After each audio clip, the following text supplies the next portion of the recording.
You are tuning in to Ramble On podcast with Roomel and Derek. What's going on, everyone? Welcome to the show. We're glad to have everyone on with us today. If this is your first time listening, thanks for tuning in. For those of you joining us again, thanks for your continued support, and we are glad to have you on this journey with us. The Ramble On podcast is produced every week and airs Sunday evenings at 8 o'clock p.m. A description of our show can be found at www.theuntitledco.com. Make sure you subscribe to our podcast on iTunes, YouTube, and SoundCloud, and share with all your friends. You can also stay updated with us on Instagram at _untitled_co. Link will be in the description below. Now let's get into the show. Here are your hosts, Roomel and Derek. What's going on, everyone? Welcome back to the podcast. You're listening to Ramble On with Roomel and Derek. You're listening to Derek McMonagle right now and my co-host, Reis. What's going on, baby? Today we got a special show, another guest on the show. He is an Instagram almost famous superstar in the house. We have a collegiate baseball player and someone we go to college with as well. His name is Tyler Reis, and I'm just going to let him introduce himself, tell him where he's from, what he's currently got going on, and just a little bit about himself so you guys can understand where he's coming from and everything he has to offer to this podcast today. So, Tyler, over to you. Hey, Derek, Roomel, thanks for having me. All right, let's start this off. My name's Tyler Reis. I go to Waynesburg. I'm a sophomore, and I play baseball for the team here, and that's how I met D here, and then I knew Roomel a little earlier than that, but we'll get to that a little later. I'm studying. I was an exercise science major, but I changed that to psychology, so got different plans for down the road with that. I'm from Pittsburgh, Pennsylvania, as with these two, and I went to Penn Hills High School, which is where I met Roomel. Yes, sir. Yeah, so I never really knew him that much, but it was nice to get to know him a little better once I came here. Him and D, they're good guys. Appreciate that, man. Mm-hmm. All right, so baseball's been a huge part of my life. When did you start playing?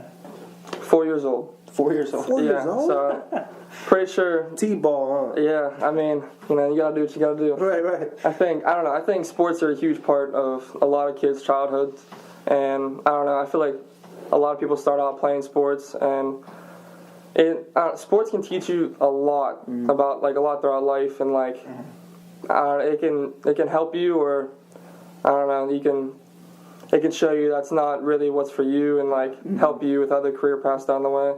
But baseball, fortunately, has stuck with me, and I love playing a game of baseball. Any other sports you played as a kid? Nope. Just baseball. Baseball all my life. It's been a part of my life, and I plan on keeping it that way for a long time. Yeah, for sure. We look forward to seeing anything that comes your way, man. We no doubt, without any doubt, we see that a very long future ahead of you, with baseball. So I also keep me on my prayers with that, man. But thank you. But yeah, man. So tell us a little bit about growing up and the type of household you lived in. Well, I have 4 brothers and 2 sisters, so big household. Yeah, I had a lot of family. You the youngest? Second youngest. I have a younger sister. But all of my brothers grew up playing baseball and grew up playing T-ball, coach pitch all the way up to high school. And it seemed once it got to high school, or once they finished high school, they kind of just stopped playing. And my dad grew up playing whenever he was younger. That's why. So that's where the influence comes from. Yeah, that's where he got us all into it at a young age. And I don't want to say he pushed it on us, but he's the one that got us playing it. And my brothers, they eventually, growing up, they realized that their passion was in other fields. Yeah. My one brother Brian, he's huge on business, trying to start his own business one day. I have another brother that graduated from Kent State with his master's, and just a lot of my brothers are successful what they do now. So I'm excited to see where my sister goes. But I played baseball in high school. I didn't have the best experience with baseball in high school because I've never been a big guy growing up. No. And when it comes to sports, They say size doesn't matter, but size definitely matters. Yeah. Especially at this level. Yeah, it's, I don't know, it can help you, give you a big advantage. And that's where, in high school is where I learned the biggest thing that, like, nothing can beat hard work. Like, hard work can beat anything else. Like, it doesn't matter if somebody's bigger than you. If you put in the work and if you better yourself and, I don't know, work day in and day out, good things can happen. Yeah. So I learned that in high school, and that helped me get my opportunity to play here at Waynesburg. Yeah. So, I don't know, I don't take that for granted. Yeah. How's the recruiting process for baseball? It helps that, well, obviously it helps if you play in high school a lot. A lot of people make recruiting videos. I know I had one that's where recruiters from here saw me. But, yeah, I'd say the biggest thing is making film and finding any little way to get yourself out there and get your name out there. And any little bit helps. Now, was Waynesburg the only school that recruited you? Yes, actually. Okay. Now, going from Penn Hills to Waynesburg playing baseball, what did you have to do going from the high school to collegiate level to really increase your chances of playing and just being the best player you could be from high school to college? The biggest difference from high school to college, I would say, is you have to put a lot more work in on your own. Yeah. And I don't know, I expected to come to college and to, like, you know, have a coach tell me everything to do, have everything written down for me, and have a plan. But I don't know, it was a lot different than what I expected it to be. But in a way, I think that helped me a lot more, because I realized that if I'm serious about this and I want to make a career out of it, that I'm going to have to put work in, and I'm going to have to do a lot of stuff on my own. So that's where a lot of late nights came in, and whether I'm hitting in the cages by myself or going lifting by myself or going early morning runs or late night runs, like, I don't know, you got to find a way to stand out. Yeah. And now, like you've mentioned to us before, you have, you know, that dream of getting drafted and making it to the league. If there was somebody in your shoes before we get to, you know, talking about you getting drafted and everything and what you want to do with the rest of your life with baseball, what would be, you know, just maybe 3 crucial tips you would give to maybe just a young kid in high school right now that wants to make it to the MLB, but, you know, he's just not sure if he has, you know, strength, you know, the skill or whatever. What would you say to him, you know, that could propel, you know, his chances of making it to there, especially at the collegiate level? Because, you know, being in your shoes, you know, you're one of a kind, you know, being at a D3 level, you know, it's extremely hard, but, you know, we definitely don't doubt your hard work and the talent you're being portraying out there on the field to make it there. But what would you tell someone who may have been in your shoes in the past, maybe 3 tips that would help them get to that professional level? Well, first thing I could say is you definitely have to have a vision. Yeah. Vision, in my opinion, is one of the most important things, because, I mean, you can't go somewhere unless you can actually see yourself getting there. Like, I don't know, a lot of people say that, I don't know, things just happen and people get lucky with the success they have. But, I mean, little do people know there's a lot more hard work put in, and, like, you have to be able to see yourself in a certain situation to get yourself there. Yeah. And that's the start.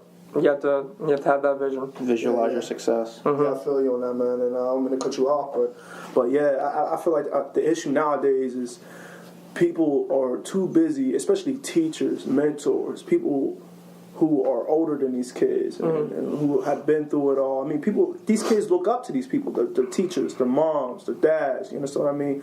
People look up to, you know, the role models, and what they're saying back to them is, hey, you gotta be a little serious about what you want to do. Like, you tell them, oh, well, you know, I want to be a rapper, or I want to be a musician, I want to do this, and I want to do that, but they laugh at it, and they say, you know what, you need to be a little more serious. Think about something that's going to bring in some income. I think that's also another thing, how somebody might not believe in it. You also have to go through, understand that, like, that's his dream. Yeah. Like, whether or not we agree that, we believe he can make it there, it's his job just to believe in that. If anybody else out in the world does believe, oh, you can't make it to the league, you can't let that deter you. That's why they say, because it's not their dream, it's his specifically. And if he believes in it, that's all that matters. But if he has people along the road like, I believe you have the talent and ability to get there, that's just a plus. But you can't let that deter you. And I think that's where a lot of people stray away from going after their dreams, because there's people that are close to them. I mean, mom, dad, brothers, sisters, people in their family that are supposed to love them and encourage them, saying, you need to take a safer road. This might not be the best option. And that's where I give him a lot of credit, because he's had this dream and he's 120% down the road going after it. And that's where I have a lot of respect for that. That leads into my second piece of advice, would be to believe in yourself, because it's hard going to the high school I went to. They weren't really big on baseball, and everyone was really driven on football. So Roomel played football for my high school, so he knows about that.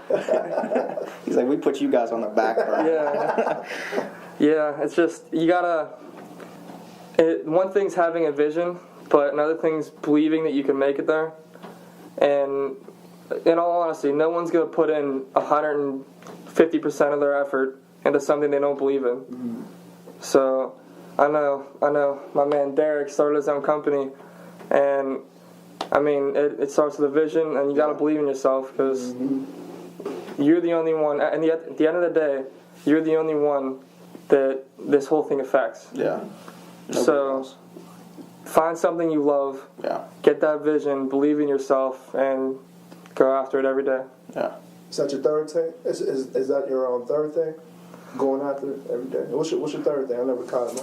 Third thing, I would say, you got vision, believing in your dream. Vision, believing, and consistency, and going after it every day, right? Yeah. I would say, definitely be disciplined in what you want to do, because there's one thing saying you want to do something. There's another thing actually doing it. Take action. Well, we just talked about that. Yeah, we were just talking about that. Yeah, like there's, I don't know. I know you guys feel the same way about what you want to do. Yeah. It's just you gotta. There's times whenever you're not gonna want to do something, and believe me, I've had those times. You're gonna be sick. You're gonna be tired. There's gonna be times you don't want to do it, but those cold, rainy mornings in Waynesburg where you don't want to get out of bed, but you got to keep it going. I mean, it's a day-to-day consistent thing. I mean, if you have a dream, you got to do that every day. Yeah. If you want to beat the odds, and be successful and stand out, you got to do something to set yourself apart. Sacrifice, going back to your MLB dream, at what age were you like, I want to be a baseball player the rest of my life?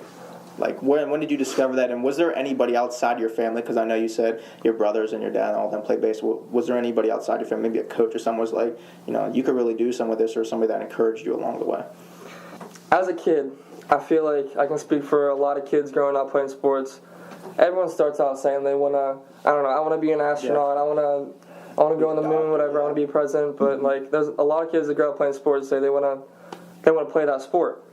And it doesn't always stick with that person, but I'm fortunate enough that I stayed with that, and ever since I was a little kid, I've always wanted to play baseball. It's just I didn't understand putting in work. It's not that I didn't put in work, it's just I didn't understand how much was needed to put in work. And whenever I was in high school, about halfway through high school, that's when I got into watching motivational videos and everything. Eric Thomas, my boy, I watch him all the time. So, shout out to ET. Yeah, that's where I got really big on watching him.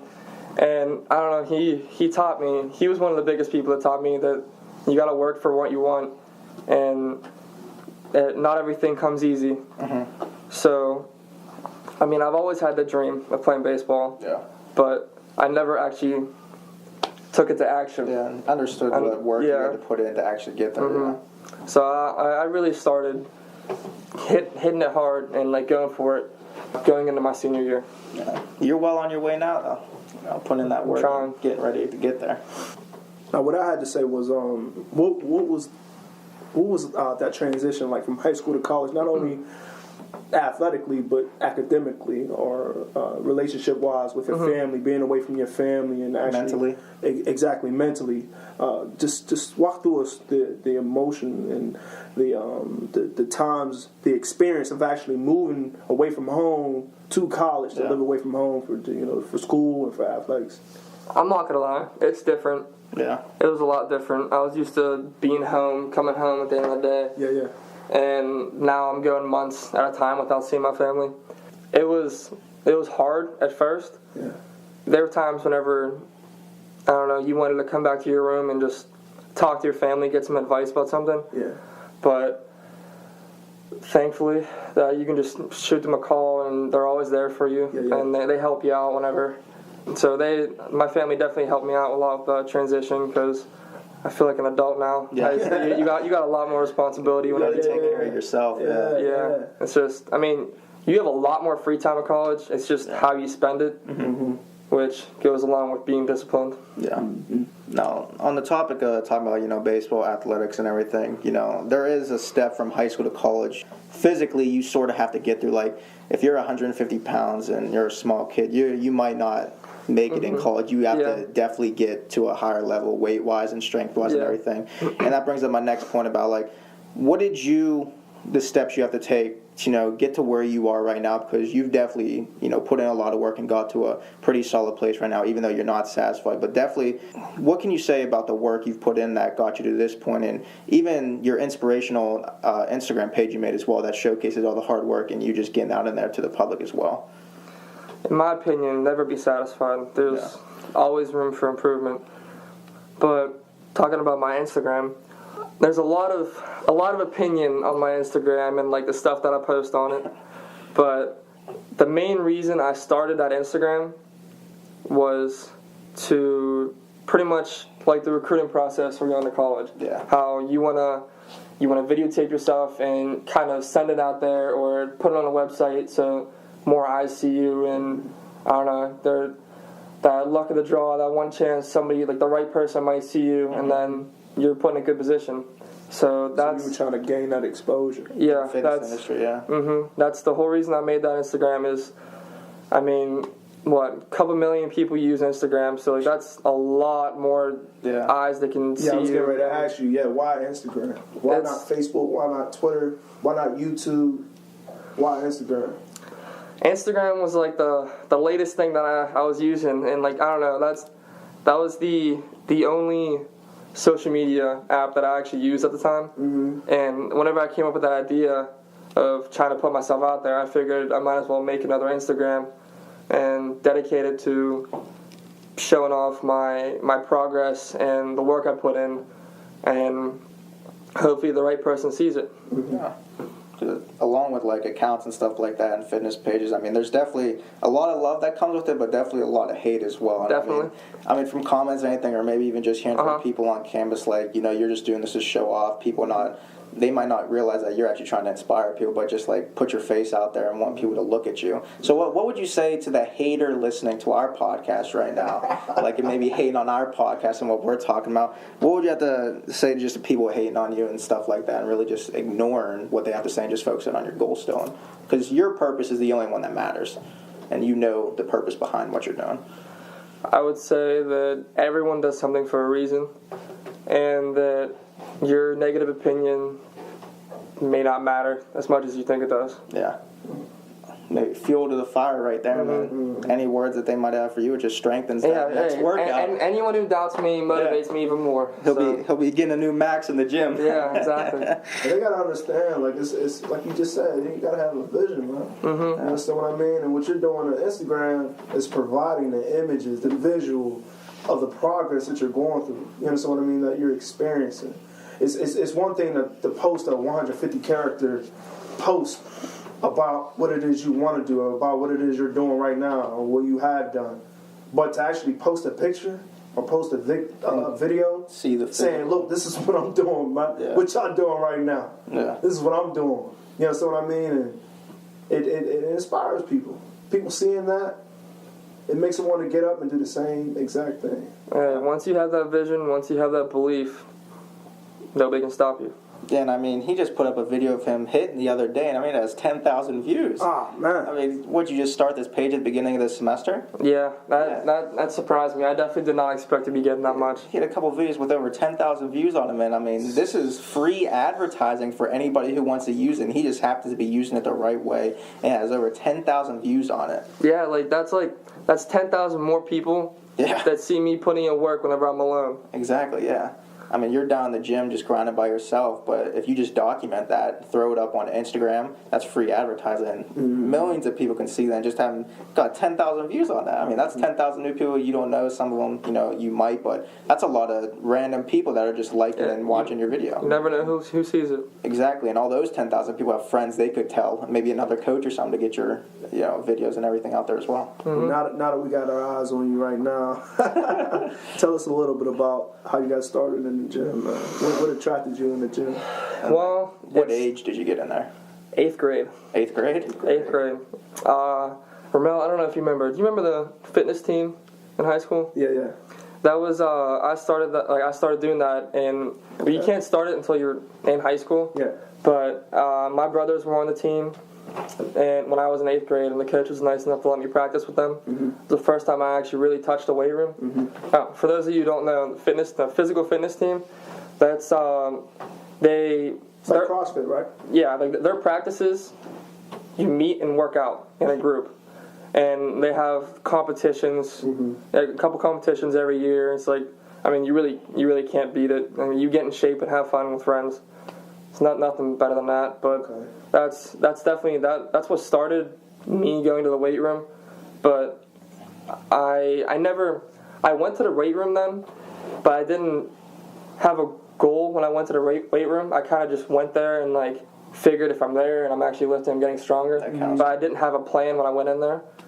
And if you make a plan and like kind of construct what you're gonna do and do everything for a purpose, then it's a lot more helpful and you get a lot more out of it. Is there anything about the gym atmosphere that attracted you? Music, the people? Oh, dude, there's nothing better than putting in your headphones, blocking everyone out, getting in your zone, focusing. When I'm in the gym, I don't know, all I can think about is baseball. All I can think about is playing professionally and understanding the work that I have to put into playing professionally. And I know it's a long road from now, but once I put those headphones in and get to work, it's game over. Yeah. You're building that foundation. I think people really need to understand that and accept that. You understand what I mean? It's not going to come quick. It's not going to happen overnight. It's a process. It takes a process. It takes a while. You're building a foundation right now. You understand what I mean? So you like to block out the noise. You like to block out the noise around you. Be in his own world. Be in your own world. I mean, don't get me wrong. I love lifting with friends. Like, you get incredible energy whenever you lift with friends. Okay. It's just, I don't know. It's something about like being alone, being in my zone, and like. Plus, I think getting my work done. I think having to rely on yourself, like for example, if you're like benching or squatting or something, it's up to you to put that weight up. Like you could either put it up, like if you're benching a lot of weight, it's up to you to put that up. If it doesn't, you're by yourself. I mean, you're done there, you're crushed. Yeah. So it's up to you when you're by yourself to rely on your individual strength. And even if you don't have it, but you could even trick your mind just to keep pushing and get that up, even if you believe you can't. Yeah. Just have that mindset by yourself, just to have that strength and either stand up or get that weight up. Yeah. I can tell you one thing, the people do struggle with that push, that fire. Yeah. And so sometimes they do need that outside noise pushing them along, pushing them to get that weight up. You understand what I mean? Like I could tell you plenty of times while I was in the gym, squatting with my team. Yeah. And people would, go on do what they do at their individual racks. And they see me about to put up 445 for a max. And they see me, Reis, is that Reis over there? Reis, is that 445? Then they stop what they're doing. They come around me. They crowd around me. And, the camera's up. They recording. Yeah. They're like, yeah, let's go. And they pump me out the chest, hitting my back and stuff. So they're like, yeah, let's go. You got this. And they get you start yelling like, start clapping and stuff, And you get underneath that bar. You gassed up now. You juiced up. I think that's a huge difference than that coming from yourself. I believe that. Yeah. Go. I could definitely agree, but I can also have the negative side to that. Like, if I'm lifting like with like just somebody, for example, and like they're pumping me up, yo, get this weight up, whatever.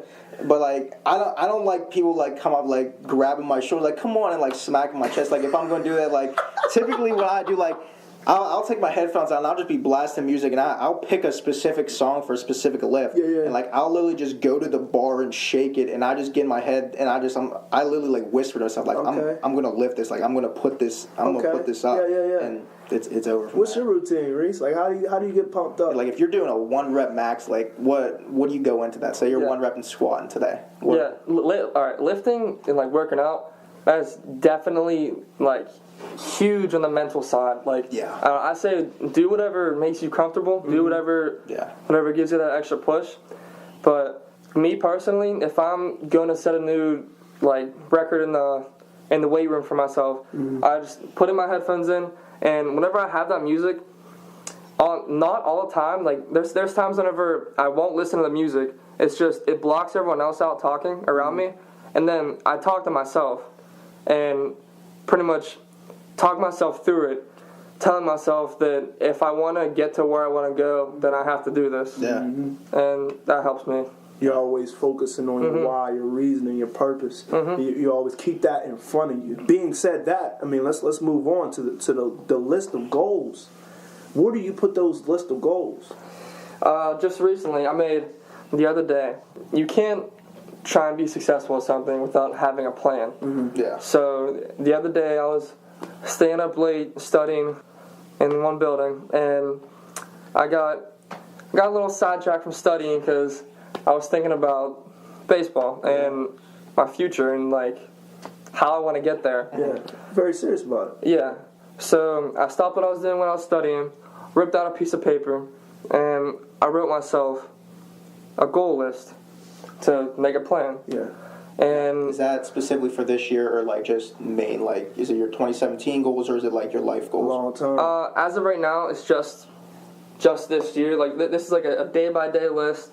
And I wrote down this list, and on the top I wrote a quote. It said, "Do you want to be successful?"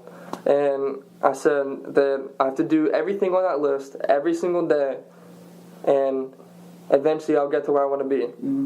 And on that list I have going to the batting cages, I have studying, I have working out, I have eating right, I have getting enough protein, getting enough sleep, and just everything that will help me better myself, I put on that list. So, and I taped it up on my closet door in my dorm room, so I see it every day, and I remind myself of what I need to do and like what needs to get done.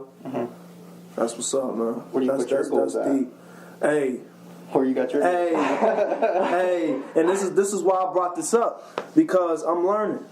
You understand what I mean? I've gone about life having goals, but having it in my mind. Your mind. I never actually wrote them out. And I'm learning. I'm learning from different people, and I see it working for them. Maybe it may work for me. I just went on your laptop the other day, D, and I saw a list of goals. It's my screensaver, because I spend a lot of time on my laptop, so I figured if I'm looking at my laptop every day, I'm going to be looking at my goals too, wherever I'm at. So I can just laying down my bed or sitting at my desk, and it's just right there's my desktop background. That's smart. I definitely like that. I need to cop that for myself. Because I was just like, I could keep my goals in my head, I don't remember. But the thing is, we have so many thoughts that go through our head each and every day. Good, bad, past, present, future, whatever it is. I mean, hundreds of thousands of things that go through it. And I mean, we only retain a certain amount of them. But while we're doing it, we may not be thinking about our goals. They may be in the back of our mind. This way, I could physically see what I need to get done, and I could even check off each individual day. I'm like, I did this today. I did this today. I'm on my way to do this, but it aren't there yet, and it just helps keep me accountable as well for it. So I feel like that helps me a lot. But let me tell you why I never really looked into writing my goals down. I'm trying to search within myself to see, hey, if these are the goals that I really want to accomplish. Make it natural. It's got to be natural. I shouldn't have to be reminded. If I want something so bad, I shouldn't have to be reminded by a piece of paper or by you hitting me up. Hey, you told me you want this done in the gym. Come on down here. I don't want nobody else holding me accountable. I need to hold myself accountable. It need to be that serious to me that, you know what, I could wake up each day having it on my mind. Forget where it's at on a piece of paper. Yeah. You understand what I mean? So that's where I'm at with it. Yeah. It's got to be natural. You got to want it so bad. Yeah. Nothing else is getting in the way of that. Yeah, that's the only thing that's on your mind. Only thing on my mind. Yeah, I just think with the world we're in today, man, there's just too much noise around us, and I feel like, you know, you're a good example for that, but there's a lot of people who might not be strong mentally, and that it just slips their mind easy. Like, waking up in the morning, for example, like, you know, us waking up at 5:30 to wake up, I mean, once those feet touch that floor, we have a plan for the day. We hit the gym, we get our workout out, we go to classes. After that, we work on things we want to get done, working on the podcast, whatever it is. We have that plan, but some people, they don't even get to the point where their feet are hitting the floor. They're hitting that snooze button on their phone, and that's the issue. Like, you have to have that fire inside you, and that dream has to mean as much to you where you automatically get up no matter what's going on, whether it's snowing, whether it's cold, whether it's hot, whatever the situation is. You can't control those factors. You just have to know that that dream you're striving for in the future, what you do today is going to put you there, so you have to get up and continue striving and be consistent. All right, guys, we're going to take a quick break, but we'll be right back to discuss how to obtain a mindset for success. Stay tuned.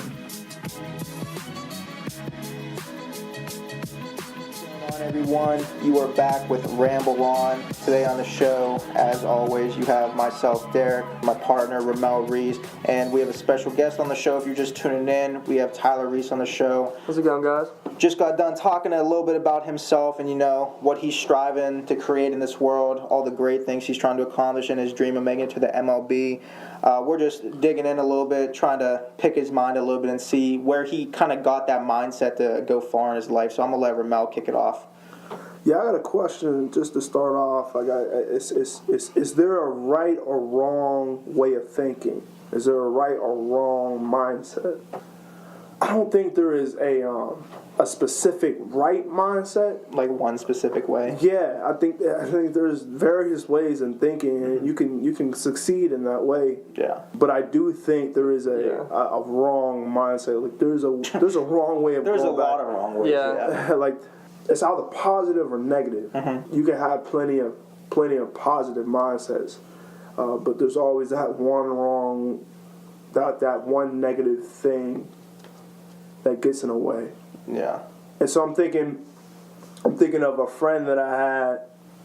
I probably won't even label her as a friend, but a person that I just knew. Just know. And, you know, I associated myself with. She was very negative. She was a very negative person. That's why you ain't friends with her today. Right. We lost touch. But yeah, I mean, she would always complain. She would always bring, you know, a negative vibe along with her. And it was unattractive. Yeah. But that's how she got through the day. I don't know if that's how she succeeded. Yeah. Like, I'd like to know how she got through her day with that. Like, is that what portrayed her It was success? unattractive, man. Like, it was everything you could think of, she had a negative thing to say about it. Yeah. She was always complaining about her day, about what happened, about her classes. It was just unnecessary. But that's how she got through her day. You understand what I mean? So I'm thinking, I'm like, how can people live that way? You know, how can people live complaining each and every day? Blaming other people and not themselves. Because I have a couple of good examples to go off what you were saying too. I mean, like I said, I really don't think there is one, you know, positive mindset. You could have like one universal, you know, answer for everybody. But on the positive mindset end, my good friend who plays basketball at Pitt, Cam Johnson, shout out to Cam. Shout out to Cam. He's a great example because, I mean, ever since I met him in high school and played basketball with him, there's one thing he told me he wanted to do, and that's play in the NBA. Nothing straight away from that. Everything was positive towards that. Of course, he's had roadblocks in the way on that way to that journey. Yeah. But he's always been positive about that's the only thing he's wanted to do. And even his family has been like, and friends like, you need a backup plan. You need to, you know, major in this and just have plan B ready. And he's like, I'm just going for the NBA. I mean, I don't know about you, but I'm striving to create this for myself. And ever since I've talked to him, outside of his family, I mean, I've been his biggest supporter, and I believe in him 120%, just as, you know, he does too. And I really think he will be in the league one day because of his mindset. You know, at the end of the day, he has to put the basketball in the basket to be great. But I mean, the mental capacity for it is another big thing. And on the negative side, I mean, even a girl that we go to school with here, not going to mention any names or nothing, but it's so negative that it like really draws like a rainy cloud over me whenever I associate with someone like that. Like, I could be on the best day ever, you know, and then I'll go up, you know, yo, how's your day going? How's everything going? And just hit me with negative, like, you know, it's really bad. You know, I got this grade on this test, or, you know what, I broke my nail. I'm looking like, what? You're telling me that's your bad day right there? I mean, there's people in countries around the world who are dying. These little kids who are just happy to be alive for another day, and you're complaining because you got one bad grade or something little as breaking your nail happened like that, and you're just so sad about that. Like, everybody in this world has issues that are a lot bigger than that. And I know kids in college are easy to say, you know, we have it so tough. Like, we're glad just to be here. Like, there's so many kids that would kill to be in our position today just to be at college. And you're just complaining about that. I mean, that mindset, it's literally like a cancer to me. Like, it just affects so many people around you like that. And it, like, a negative mindset is definitely a lot more affected towards other people around you than a positive one is. Because I think with our generation, people are so quick just to settle for average, and I think that's where we definitely run into a problem in our world today, because these are, you know what, I'm good with this, you know, I'm happy living where I'm at right now. If I'm down the road 20, 30 years and I'm still in this position, I'll be all right with that. I think I developed this over the past couple of years, that I got the mindset where, like, I'm not settling for average. I'm not going to let somebody else dictate my schedule, who I'm going to work with, how long I'm going to work each day. Like, I'm going to work as long as I want to, working for something I want to build up, and then have other people work for me. Like, I'm not going to spend all my time just grinding in school and just doing this to get straight A's and everything, just to go work for somebody where I'm going to be working a 9 to 5, commuting 2 hours every morning. Like, that just does not sound appealing to me. I don't know about you guys, probably not. That entrepreneurial exactly, mindset, And having your own. and like, viewers who are listening right now who tuned into our first episode, I know I talked a lot about my internship and everything, and that's really where it sprung from. Just having somebody else controlling my day and what I'm doing each and every moment, like, that's just not satisfying to me. Like, I'm going to dictate what I'm going to be working on, what first, second, third dream I'm trying to work on and build up. So that's really where I established my mindset of being, you know, entrepreneurial, and just having that I can do whatever I want to do. I don't need to do what everybody else is doing. Like, it's also just about setting yourself apart from the crowd. Go down your own path. It's hard, it's dark, and not a lot of people are willing to go on that journey with you. Like I said, there's a traffic jam on one side of the road where everybody's going because they see everybody going, and then there's that just one car who's going down the other road who's trying to make that dream for themselves. And I think that's what it comes down to in life. You either go with everybody else, or you try and create your own success. Right. What you got, Reis? I definitely agree with there being a right and wrong. Well, not necessarily a right mindset, but like a positive mindset, and then a negative mindset. I know many people who have positive mindsets, and fortunately enough, I'm their friends and family, and it helps a lot having people around you who have those positive mindsets, because they can, like, they're contagious. They can help you. Like, there's like siblings I have who they have dreams, they have expectations of themselves, and like they fight day in and day out, and like they have their mindset on one thing, and that's to be successful and to achieve their dreams.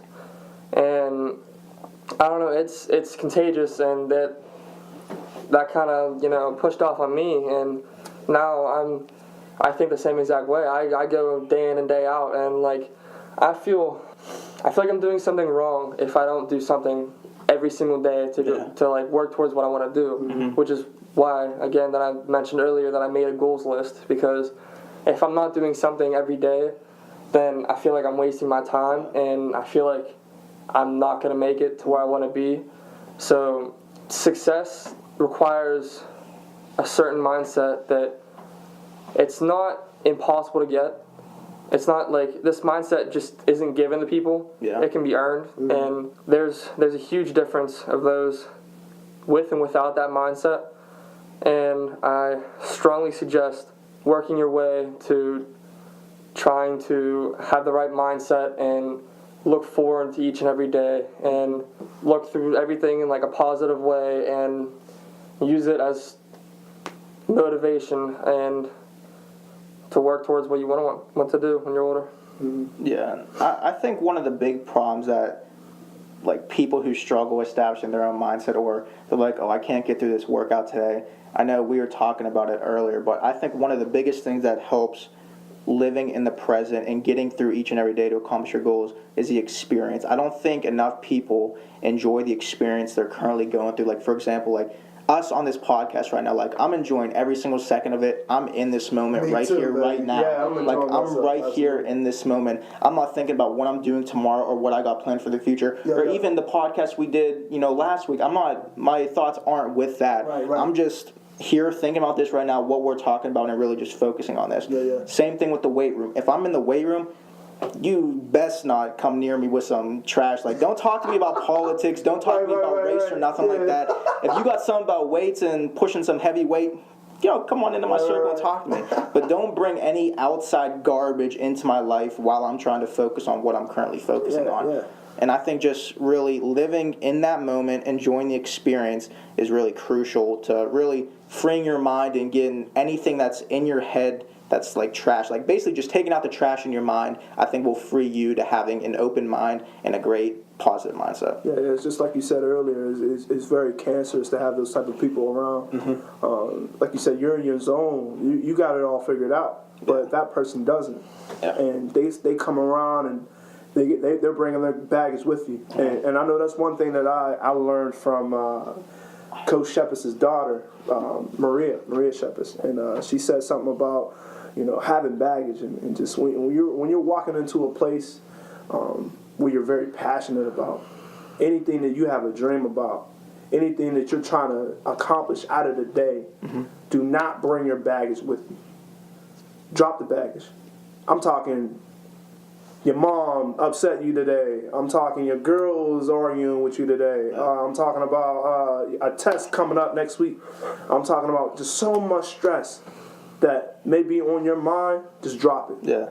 Clear it out. And that's what you just said. Clear it out, and it'll benefit you in a way to whereas your mind is clear of all the stress, all the pain, all the suffering, and you spend that next few minutes or that next hour or that next 2 hours doing what it is you love. Yeah. You stepping on that ball court or you stepping out into that baseball field. Focusing on the task at hand. Exactly.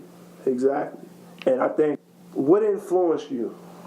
What influenced us to have the mindset? I know you said that experience with that internship. Yeah, that's definitely where I got my entrepreneurial spirit from. Yeah. Mindset wise, I'd probably say when I got to college, throughout high school, try to be the popular kid and just had to try to have a lot of friends, try to be the cool kid and everything like that.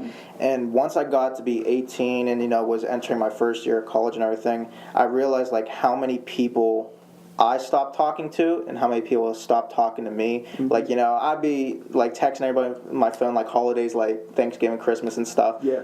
Happy Thanksgiving and everything. People I wouldn't usually talk to, but just to say because just wanted them to get good vibes from me and everything like that. Right. And literally once I got to college, I probably had less than 40 contacts on my phone, and I probably have about 30 right now because I put people around me that are going to help propel me to where I want to get and that I'm going to help along in their journey as well. I don't need 200 friends just to say, oh, I know them. Right. If I'm on campus and, people are, I'll say hi to somebody like that, but I only have real relationships with people who want to go somewhere and want to help me propel myself to go somewhere as well. And after my internship and everything, the couple kids I work with, they didn't really have big dreams or big aspirations to go somewhere. They was yeah, I'm here, man. I'm getting this internship done, and I can't wait to work this minimum wage job I'm going to be doing or this average income job. I'm well, that sucks. That just doesn't sound appealing to me. And I was talking to my regional manager whenever I got out of there.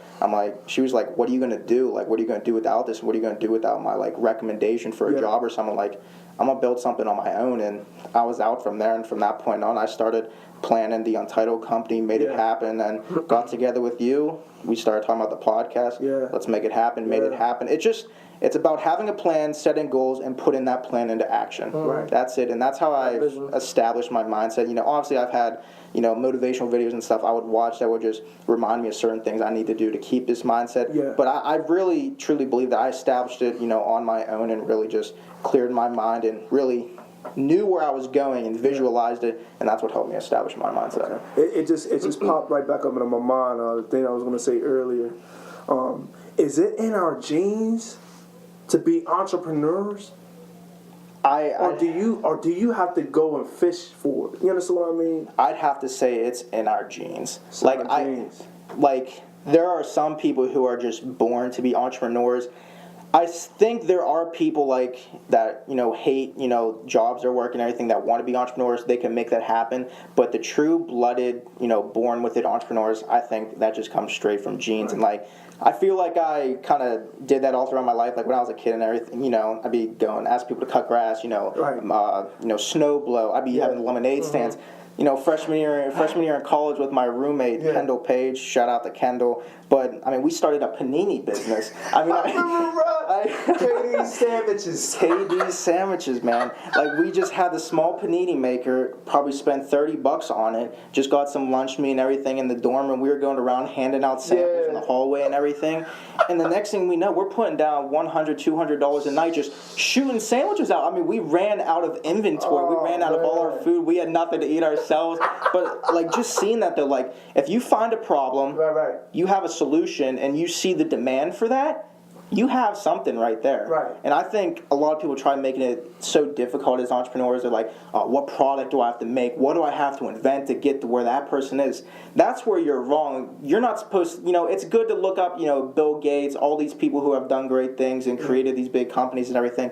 But you're on your own path. There is no entrepreneur who has the same spirit, same genes as another one. Mm-hmm. You have to create that on your own and really just find your own path. Find what you're great at. And that's the thing, I could have, if I was good at programming or whatever, but I didn't like it, I could create, software and all this stuff, and I could have did all that, but it's not something I loved. Mm-hmm. You have to find what you're passionate about, what you love, and then go do work. So that's one of the things that I feel that just helped me be the entrepreneur that I am today, and just something that I truly loved and really worked on just to really be passionate about. So I think just being passionate about what you're doing is the biggest thing, because if you don't love what you're doing, there's no reason to do it. Exactly. I didn't love what I was doing in my internship. The first couple of weeks was okay. I tolerated it. Yeah. After that, I'm getting out of this situation. I'm not being unhappy. I'm losing as much money as possible. I literally had $0 in my bank account. Mm-hmm. I'm I have to get out of this situation. And literally for 2 weeks after that, I stayed down in Morgantown,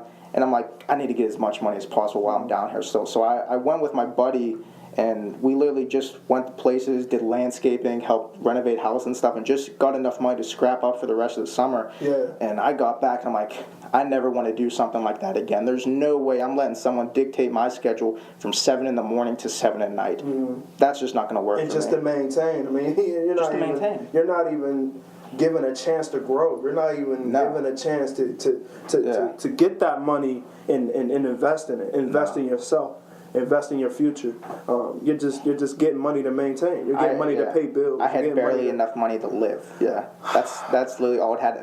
And I was killing it. I was selling to everybody I could. I was networking with all these people, but I literally just had enough money to survive. I was getting $200 a week. That was the base pay, and then I would make commission off of what I would sell, and then that commission would stop after the 5th week or so. Mm-hmm. So, up until that point, I was paying for an apartment, having a car payment, paying for a parking spot, paying for parking every day, going to lunch with these people each and every day, and paying for gas 2 to 3 times a week, because that's how much driving I was doing. Yeah. And then literally after that, it got to the week where my commission was shut off, because I was selling a lot too, and I was getting big payments from that. Yeah. But then I got to that point, that $200 stopped, and I paid my bills that week. I literally, physically had $23 in my bank account. Just to play with. Just to play with. I talked to my mom, literally, if I stay here one more day, I'll literally broke and be, living outside this place. So I got out of my apartment. I was literally just down there for a week trying to figure my thing out. Yeah. And headed up to Pittsburgh and worked my part-time job the rest of the summer, which I quit to take the Untitled company full-time. But I think it's just something in our blood, man. There's something that I just get a rush when I figure like I could create something, I could make somebody else's life better. And I think the thing that satisfied me the most was the service I had to offer. Like when I worked part-time at Kohl's, like retail was okay and everything like that, but the thing that kept me there for 3 years was the service I was offering. Like I could care less how many shoes I'm selling or anything like that, but it was the fact that people would have conversations with me and ask me what I was doing with the rest of my life and all these things, and they're real interested, and I would get real interested in them. Just the fact because they purchased something from me, and like it just started a relationship there. And I think just the service I was offering them was the biggest thing. That's what keeps me going today with everything I'm doing. Supply and demand, man. When you said that really opened my eyes and it made me think about my younger self. Growing up, and I agree with you. First thing, I agree with you. You need to have the genes in being an entrepreneur. You understand what I mean? You have to have those genes, and I've always had them. Just looking at my pop and seeing him start out with the heavyweight apparel. You understand what I mean? And then tagging along with him, giving him designs and stuff like that. But he started that on his own. This is something. This is something he wanted to do. Starting up his own entertainment group. Starting up his own entertainment company. You understand what I mean? And it's still going. And just seeing that from him, that was my influence. You understand what I mean? I looked up to him for my entrepreneurial spirit. So, I mean, of course, I don't know if you guys remember the old the sugar crack. What was it? The Kool-Aid crack? I don't know if you guys remember the bag. You put the sugar in the bag. Man. That was me slinging that, making quarter bags, 50-cent bags, dollar bags, slinging them out the locker. 25 cents.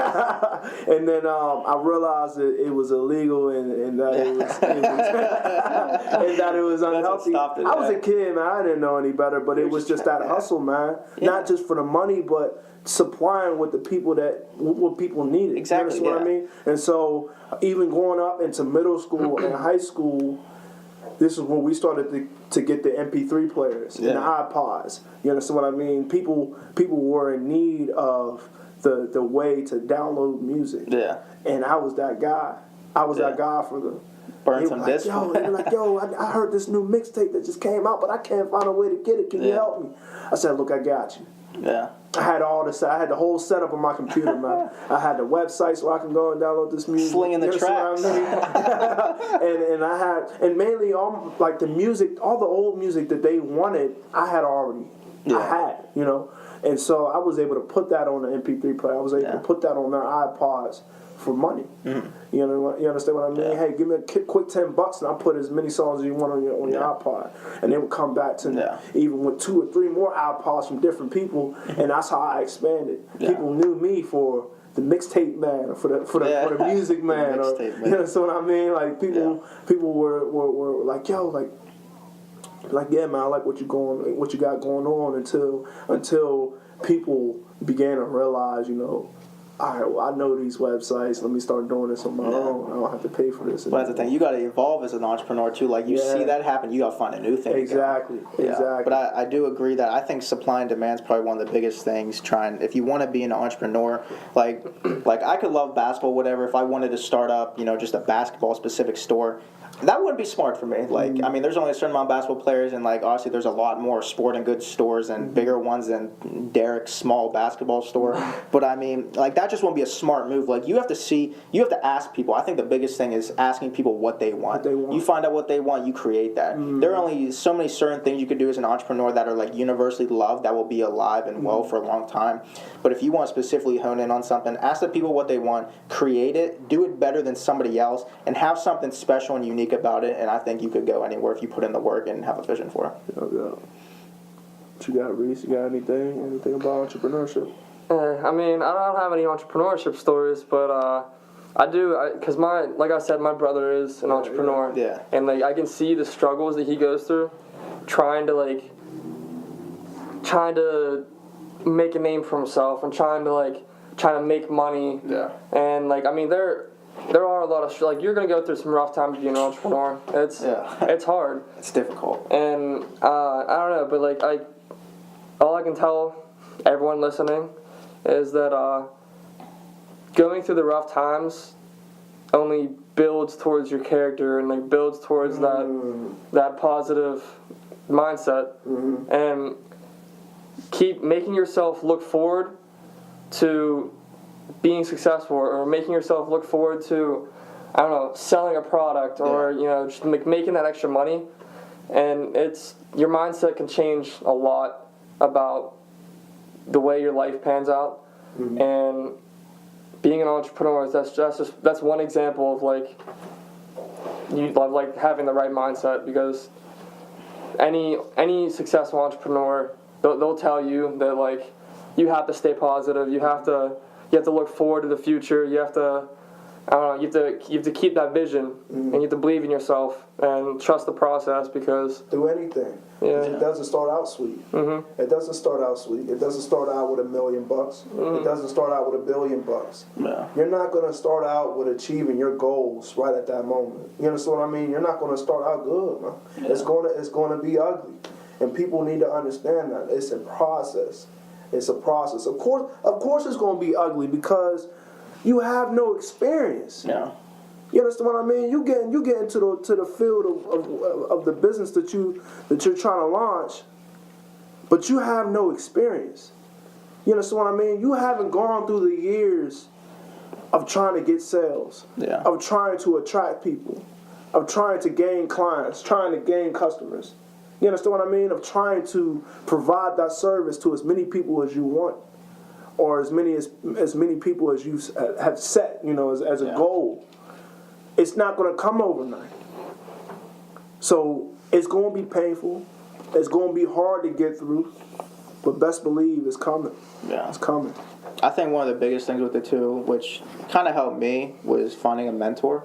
I think finding someone who's been through what you've been through and is well on their way of being successful is good to go after. Like, for example, like I tell a lot of people this, like if you want to be a millionaire, learn from a billionaire. Yeah. They've been there before. They've made their money. They know what it takes, the hard work and sacrifice it takes to get there. Learn from them. If you want to really figure out how it takes to get there, learn from someone who's been there and who's made success after that and hasn't stopped. And I think that's where a lot of people, even like 40, 50 years old, who are successful CEOs and whatever they're doing and everything like that, I feel like they get to a point where they're comfortable and they stop grinding. And everybody in business, I mean, it's a Shark Tank, man. I mean, once you're in there, I mean, you're in it for the long haul. And if you don't continue growing with everybody else, you'll see yourself, that money will disappear quick.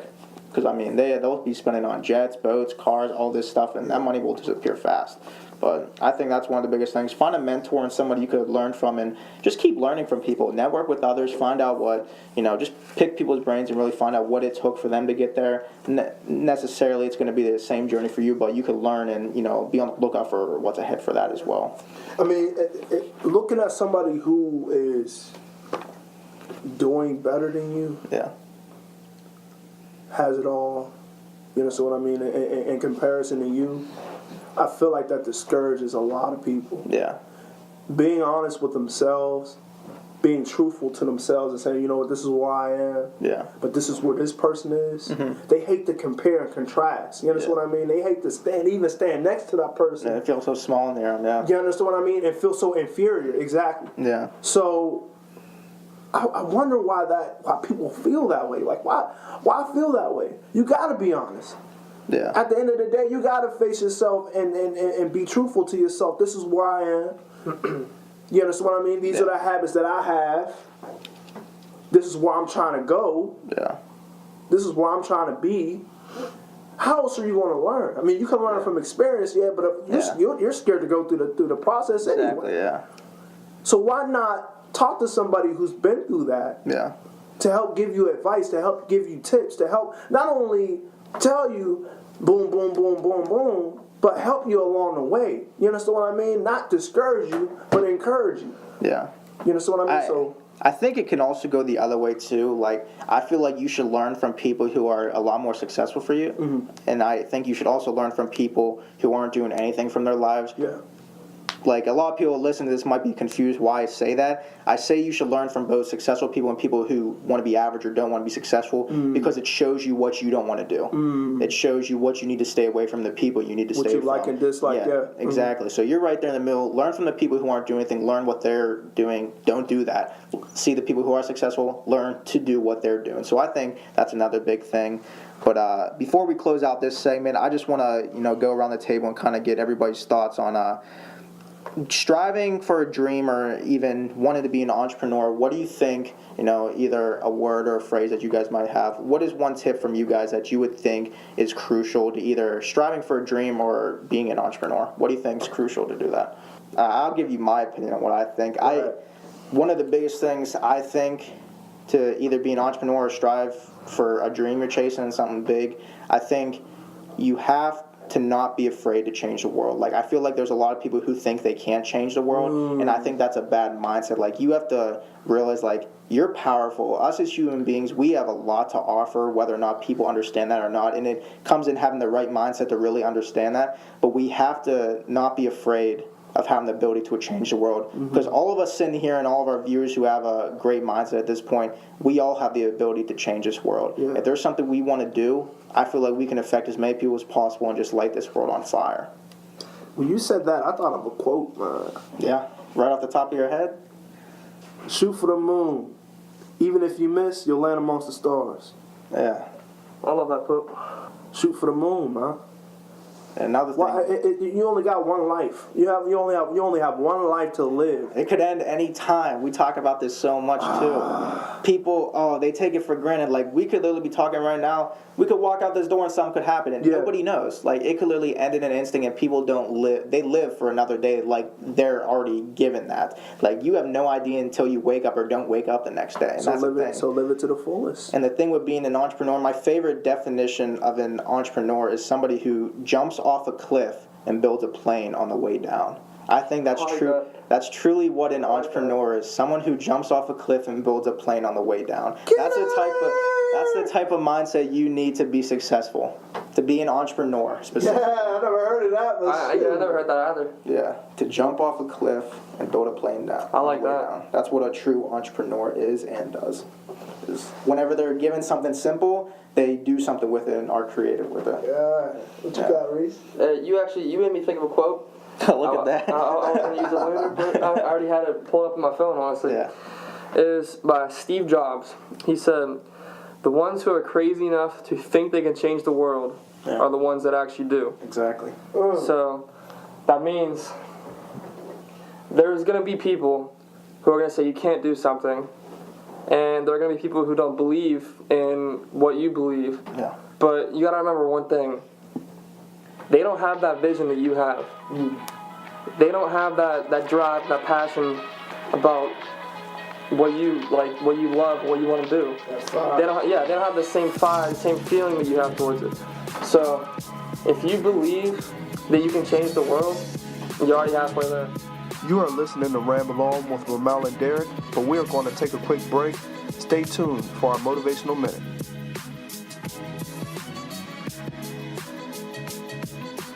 What's going on, everyone? You are back with Ramble On with Roomel and Derek. We're just getting ready to close off the show with our guest today, Tyler Reis. We just want to give you guys a little glimpse of our motivational quotes today. I'll go ahead and get started with mine and then just go around the table for everybody else to share their thoughts as well. So my quote today is by the Dalai Lama, and it is, "The planet does not need more successful people. The planet desperately needs more peacemakers, healers, restorers, storytellers, and lovers of all kind." And I find this to be true because I feel like so many people think success is just one thing, and just having a lot of money and having the best cars, having the best shoes, and just having the best clothes, just being wealthy. And I really don't think that's being successful. Success in my mind is really just offering the most to others and being kind to one another. I feel like if you could offer something of service to others and really change at least one person's mindset a day and really just help them grow, I feel like you're successful in and of itself right then and there. So I'm thinking that, man. I mean, when you're successful, when you have money, when you have cars, when you got the mansions, and you got a lovely wife and a lovely family. I mean, I'm cool. It's all good and all for yourself, but what is that doing to the rest of the place, the rest of the world? Plus, it's temporary. Once you leave here, you ain't taking it with you. Is that solving the arguments that we have today? Is that solving the problems that we have today? I don't think so. Is that getting rid of war? You know what I mean? I feel like we're too much focusing on ourselves and saying every man for themselves, but like you said, when you leave out of here, the war is still going on. You ain't taking none of those physical objects with you. And I feel like too many people strive for that financial aspect, strive for that mansion, strive for all that, which is all, cool and everything, but that stuff's temporary. It's not the impact you leave on somebody else. That's wealth apparent to me. Like if I could leave, what I have to offer on other people, and they take some from that and use it in their life, that's the highest success of wealth I could offer to somebody. You should work on changing the world. Yeah. Not trying to change yourself. Yeah. What quote you got for us today? I got this book I'm reading right now. It's by your boy Bill Strickland. Bill Strickland. Make the impossible possible. That's the book I'm going to suggest to you guys. But yeah, it's a quote. Make the impossible possible. I feel like people nowadays, the issue is that people find so many things to blame. They find so many excuses, and they don't really look to apply themselves and say, can I do this? They're so quick to say I can't rather than I can. Mm-hmm. They're so quick to say, you know what, I don't think that's going to work out. They're so quick to doubt themselves rather than say, hey, you know what, can I do this? Like, can I find a way? Yeah. Can I change the world? Yeah. Because it's possible. Yeah. Anything is. And anything that you're saying to yourself that's impossible is possible. Just look at Kyle Maynard, man. If anybody doesn't know who Kyle Maynard is, listen today. Type in Kyle Maynard on Google, and you'll find out that there's nothing that you can't accomplish in this world. When you showed me that, man, that really changed my perspective on just doing the impossible. When people say it's impossible, what people frown and laugh and joke about and say, hey, that's crazy. It's absurd. You know what I mean? But nah. Your dreams need to be big enough where people are laughing at them. My man did it right there, man. He climbed the whole mountain without limbs. Without limbs, man. He lives every day just like us. He brushes his teeth, he shaves his face, he drives everywhere. Nobody else does it for him. He does it all on his own. And it's definitely a model we should strive for. And he's changing people's lives. Shout out to Kyle Maynard for doing it. But he's definitely a great role model for all of us. If that doesn't make you tear up, if that doesn't make you get up off your ass and do whatever it is you want to do, then I don't know what can make you do that. You know what I mean? So maybe this quote from Reis might get something for him. What do you got for us? My quote, it kind of goes along with what Roomel was saying. It's about Nelson Mandela. Okay. It always seems impossible until it's done, which I love that quote because like that can go for anyone who's trying to start their own business or trying to play professional sports or just be successful in whatever they would like to do. Me personally, I'm trying to play professional baseball. Yeah. And with where I'm from and how I'm built, the odds are stacked way against me. Like not many people I tell my dream to don't laugh at me. There's very few that actually go along with it and like they'll be okay, all right, I understand your dream, what's your plan towards it? Yeah. So like, well, these two, Derek and Roomel, they're two of the people that they ask me questions about it and they're curious about it. They're excited for me. Yeah. Absolutely. And I don't know, I recommend everyone to please get that right mindset because little do you know it can help you change the world. And no matter who's there telling you can't do something, their opinion doesn't mean shit. Yeah. It's all that matters is what you think and whether you believe in yourself, whether you have that vision. Don't let anybody ruin you working towards your full potential because, like Roomel said earlier, shoot for the moon. Even if you miss, you'll land among the stars. Yeah. Love that. But before we sign off, just wanted to get one more opinion from you guys and just a little bit more content for the viewers. So I'll start with you, Roomel. So what is one phrase, if you could go back and tell little Roomel Jr. today, what would be one thing you would tell him today to get his mindset ready to be where you're at right now? It's coming. Simple as that. It's coming. How about you, Tyler? I would say no excuses, because for as long as I've been working on what I'm doing, I know that there are times, or there were times that I would make excuses as to why I can't do something. But recently, I mean, that's why I made the list of goals and taped it up in my room, because there's no excuse for me not seeing that list of goals of stuff that I need to do every day. So my phrase would be no excuses. No excuses. If I was to talk to my little self back in the day, I'd say be different and don't be afraid to get out of your comfort zone. Little D Mac. Be different, stray away from the crowd, and don't be afraid to get out of your comfort zone. The best things that happen are whenever you are uncomfortable and are put in uncomfortable situations and have to think on your feet and do great things. I say it's coming, because there were plenty of times where I was growing up and I had no idea how my life would turn out. And that's what I mean. I had so many doubts in what I was doing. I would tell so many people what I wanted to do, and then their response kind of influenced my actions. Yeah. You know what I mean? I'm telling people I want to do art, and they laugh at it. That discouraged me in a way. Yeah. And so it's sad, but I mean, people out there, they go through that. You know what I mean? And I want not just my younger self, but many other younger people to say, hey, you know what?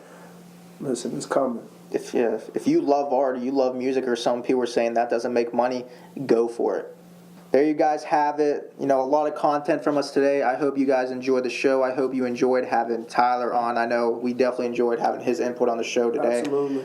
But we just want to thank everybody for joining and listening today. Each and every one of you for getting on this podcast. Thanks for getting on. But this is Derek signing off today. Roomel, shoot it over to you. Oh, man, well, thank you so much. I appreciate you guys for tuning in. Subscribe. Tell other people about it. Leave your comments. Leave your reviews. We will take those in consideration. Again, thanks again, Tyler Reis, for coming on the podcast. There you have it. Another episode of Ramble On with Roomel and Derek is in the books. Thanks for tuning in, and be sure to subscribe to our podcast on YouTube, SoundCloud, and iTunes. Thanks.